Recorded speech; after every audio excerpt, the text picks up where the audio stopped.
representando os governadores e ex-governadores, gostaria de apresentar um dos maiores líderes brasileiros com uma trajetória brilhante no Congresso Nacional e um mandato histórico à frente do governo de Minas Gerais.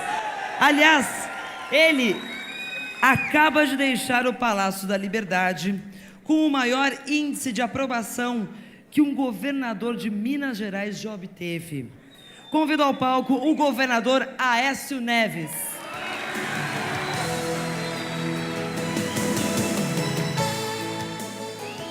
Nós estamos aqui, governador José Serra, reunidos para consagrar aquilo que eu dizia e tantos de nós dizíamos ao longo dos últimos anos, que a unidade do PSDB era o mais vigoroso instrumento para que nós pudéssemos ver no Brasil de novo um governo que privilegiasse o mérito e o resultado. No final de dezembro do ano passado, declarei-me não mais pré-candidato do PSDB. Eu dava o primeiro claro sinal de que estaria ao seu lado o governador José Serra, porque acima de projetos pessoais, legítimos que sejam, está o interesse maior de construirmos um Brasil diferente.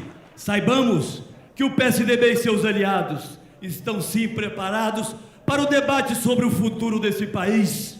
Estamos preparados para o debate sobre o presente. Mas se quiserem, como alguns têm dito, vamos também discutir e debater o nosso passado, porque não há nada que nos envergonhe.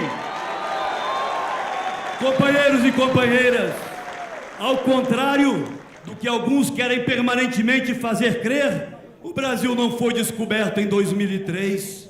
Os avanços que hoje ocorrem, eu reconheço no Brasil, vieram a partir da luta e do trabalho de muitos democratas que hoje estão aqui participando desse ato. Ao PT, partido com o qual disputaremos principalmente essas eleições, também não é lícito julgar que a sua história se resume aos 8 anos de governo do presidente Lula.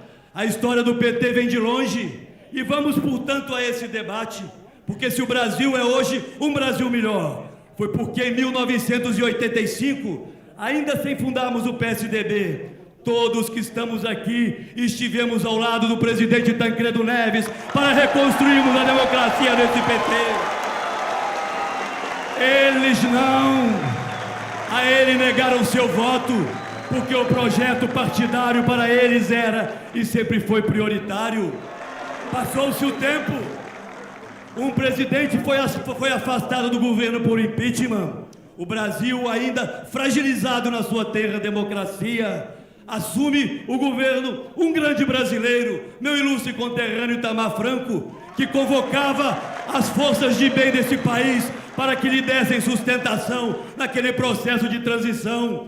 Se lembra bem o presidente Fernando Henrique, nosso maior líder? Nós estivemos lá ao lado do presidente Itamar, eles mais uma vez não, porque o projeto partidário sempre foi prioritário.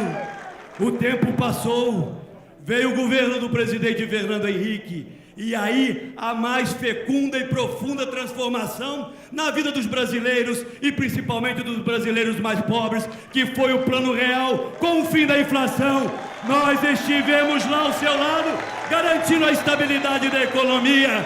Eles, mais uma vez, não negaram seu voto à estabilidade econômica. Me lembro, o presidente Fernando Henrique, da luta, do trabalho, da obstinação de Dona Ruth Cardoso ao construir uma nova proposta de transferência de renda para os mais pobres, partindo absolutamente do nada, criando cadastros que não existiam, o início dos programas de transferência de renda que tiveram o nosso apoio, mas o deles não, porque não era deles a proposta. É preciso que nós possamos visitar a fundo a nossa história, porque é a partir do conhecimento da nossa história que os brasileiros vão escolher o seu futuro. E eu quero aqui de público, frente a frente aos meus companheiros, reconhecer virtudes no presidente Lula, mas uma acima de todas as outras. Ele manteve absolutamente inalterada a política econômica do governo FHC, teve a responsabilidade de avalizar aquilo que de bom foi feito nesse país E é ele, mais do que ninguém, que avaliza o governo de Vossa Excelência. A partir deste dia de hoje, a sua voz será a nossa voz. Das montanhas de Minas ao nordeste desse país, ao sul, ao centro-oeste e ao norte, cada um de nós haverá de ecoar as suas propostas para dizermos de forma definitiva que queremos um governo que avance mais, que faça menos propaganda e que trabalhe sim, não para que o governo esteja a serviço de um partido político, mas ao contrário, os partidos políticos estejam a serviço de um país. Com a história que nós construímos e que nos credencia a dizermos que se o Brasil hoje é muito melhor, e ele é porque nós tivemos em todos os momentos a grandeza de colocar os interesses nacionais acima dos interesses individuais ou partidários, e mesmo recentemente fizemos isso de público.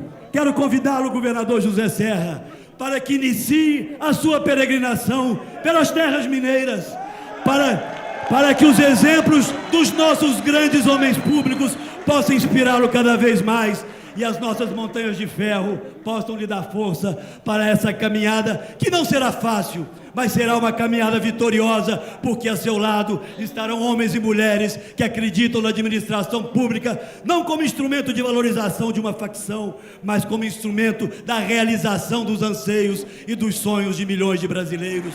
Com generosidade, com amor ao Brasil, até a vitória da decência e do trabalho, até a vitória de José Serra, presidente da República.